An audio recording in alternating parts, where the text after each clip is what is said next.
ಇದು ಓಪನ್ ಆಮಣ ಗಂಗಾ ಸರಗ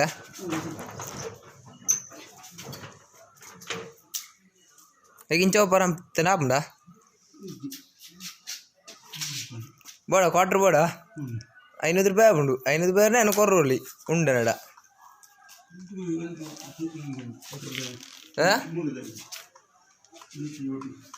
ಎಂದ